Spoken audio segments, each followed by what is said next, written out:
Rensis, ayer y hoy, aprendiendo del pasado. De Rensis, ayer y hoy. Cuando los que lleguemos o lleguen al 21 de noviembre de este año, estarán transitando en la Argentina 50 años de un país a la deriva. Ustedes se van a preguntar por qué esa fecha. Porque ese día se producía ya por 1972 el regreso de un jefe político que se había ido como presidente de la nación, echado por la conspiración masónica británica y de los intereses oligárquicos de la Argentina en el 55, en conjunción con los partidos políticos opositores, y regresaba no como expresidente, sino como el jefe del movimiento nacional. El 17 de noviembre de 1972, demostrando la dictadura de Lanuse que a Perón le sobraba el cuero, Perón regresaba a la Argentina. Y el 21, en la Avenida Libertador y Urquiza, ya no está más, donde existía un restaurante conocido como Nino, que tenía un importante salón que se usaba para bailes y para fiestas y demás, en su primer piso se reunió con 28 partidos políticos que quisieron estar para escuchar el regreso de Perón. ¿Qué cosas tenía Perón para decirle a toda esa dirigencia que junto con el peronismo estaban proscriptos en la dictadura de Lanuse, pero que ya se sabía que iban a tener sí o sí que llamar a elecciones? Y aquel hombre, que tenía enfrente a muchos de los que habían conspirado contra él, les habló de la necesidad de la unidad de concepción para la unidad de acción del proyecto argentino. Es decir, estaba hablando, con otras palabras, del modelo argentino para el proyecto nacional como el último referente, si ustedes quieren, a mitad de un largo camino de un país juvenil en cuanto a su independencia, tiene pocos años, pero esto no es una excusa, porque Estados Unidos tiene un poco más que nosotros y es una potencia. Y Perón dijo aquel día, en Nino, que él llegaba como prenda de unidad para tratar de explicarle al pueblo argentino la necesidad de tener un proyecto de nación. Lo que había explicado durante todo su gobierno y que había tenido gente en contra. Y entonces cuando, entre los que estaban escuchándolo, por ejemplo, estaba el que había sido secretario de Aramburu, que era el titular del partido UDELPA, para que tengamos una referencia de que estaban todos. El único que no había querido ir era Coral, porque dijo que no había prensa. El socialista decía que como no había prensa, no estaban invitados los periodistas, no iba. Y el que fue expresamente proscrito de esa reunión fue Manrique por violador del cadáver de Evita. Después estaban todos. 28 expresiones políticas. Y allí, lo que consciente o inconscientemente estaba ocurriendo era que toda la política argentina le estaban diciendo bienvenido al conductor del movimiento nacional. Se había ido como presidente y regresaba como el conductor del movimiento nacional. Se van a cumplir 50 años de una orfandad. Desde aquella reunión, 2 años después, Perón se inmortaliza, aquel 1 de julio, y desaparece la referencia. Entonces nos preguntamos por qué. ¿No hay dirigentes del movimiento nacional? Sí, ¿cómo no lo va a haber? Lo que no hay, alguno que tenga la capacidad de aglutinar, de conducir a todas las expresiones que de una forma o de otra representan a la Argentina en ese proyecto de nación. Y entonces allí empezamos a encontrar lo que no se explica en los medios, pero que nos ocurre todos los días. Estamos entretenidos en lo periférico, discutimos de precios, de salarios, de inflación, del dólar, y no hablamos de las cuestiones centrales de la Argentina, de sus riquezas usurpadas, del sistema económico de opresión porque el que pide prestado pierde su independencia de decisión. Por eso a él, cuando era presidente, le tocó una cosa excepcional. En 1946, la repatriación total de la deuda externa. Y en el 55, cuando lo voltea, la Argentina era acreedora, nos debían a nosotros. Todos, ingleses, españoles, italianos, hasta Israel debía $1 millón.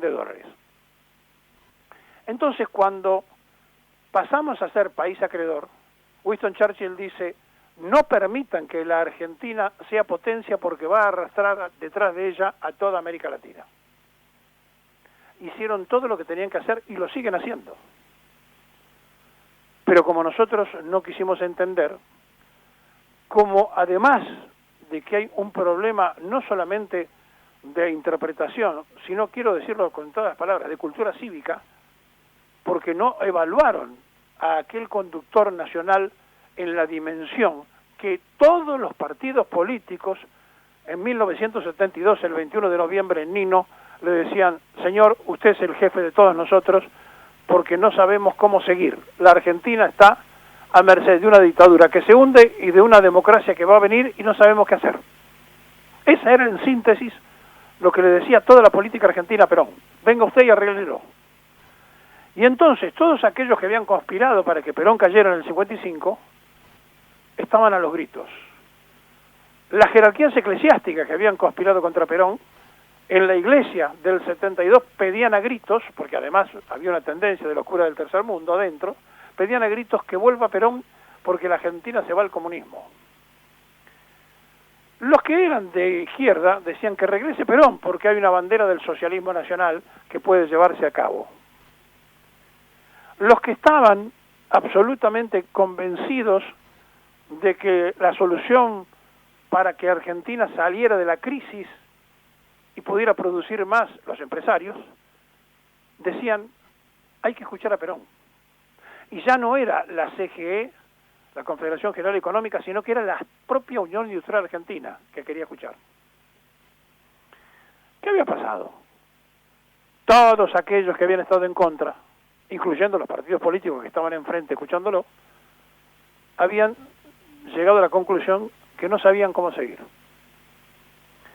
Entonces, le hacemos todos nosotros asumir un rol para el que él no había venido, porque él no había venido para ser presidente, él había venido para ser el gran consejero, el operador, y lo hicimos, le aceleramos su muerte, lo exigimos como presidente.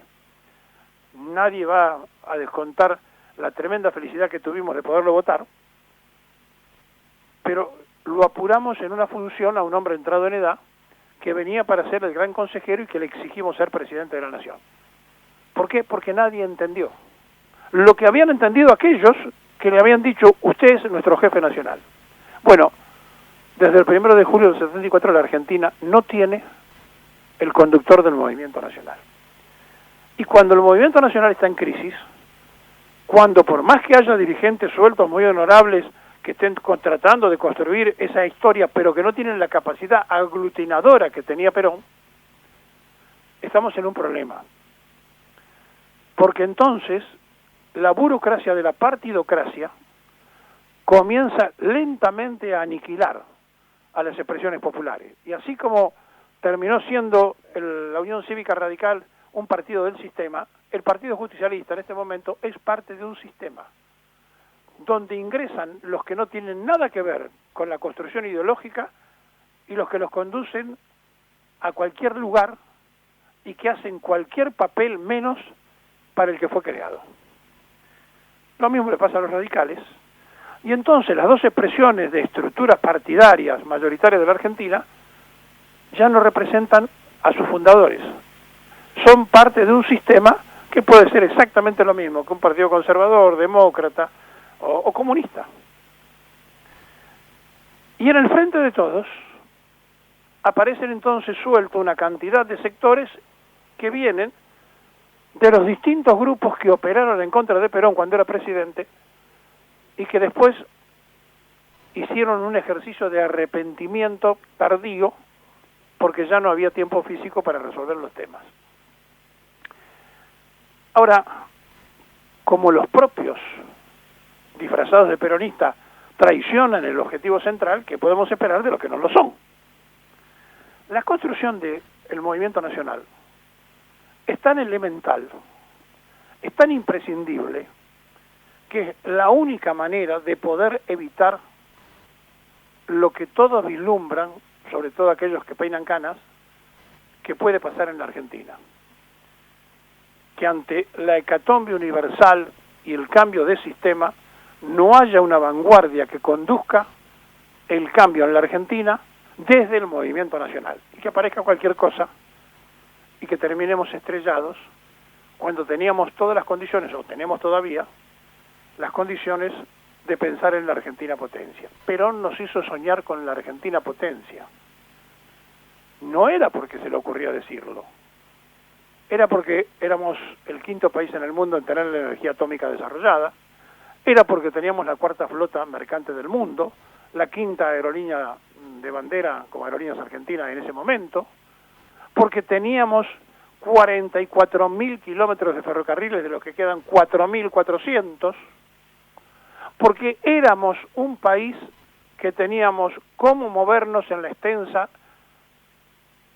o en la extensidad de nuestro territorio, porque hizo presencia en la Antártida, porque entendió y comprendió de qué había que hablar al mundo del año 2000 y le habló al mundo del año 2000.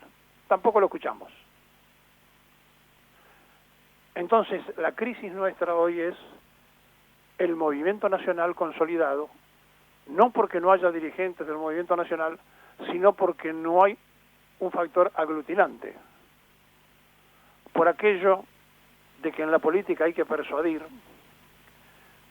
hay que convencer, base para comprender, comprender base para entender, entender base para operar, operar base para conseguir el resultado.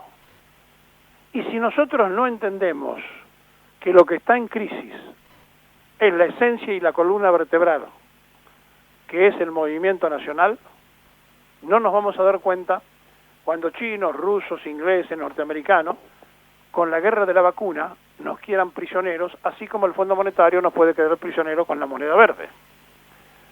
Porque saben una cosa, también de eso habló Perón. También habló de la guerra bacteriológica. También habló de la necesidad de la redistribución universal, porque si no, dijo, el mundo va a terminar con la bomba atómica, porque en aquel momento era el arma nuclear que más se conocía. Por algo, los más avanzados están viendo si hay vida en Marte, porque han hecho un desastre en el planeta Tierra. La Argentina es un país con agua potable, con alimentos, con riquezas minerales como el litio, que es el combustible del espacio, y no nos van a pedir permiso. Tenemos que entender que van a venir y se van a llevar puesto lo que precisen. O nos organizamos como tal, o corremos riesgo de sucumbir. El 21 de noviembre, los que estén vivos en la Argentina, tendrán que pensar que 50 años atrás regresaba un expresidente como jefe del movimiento nacional. Hoy, huérfano.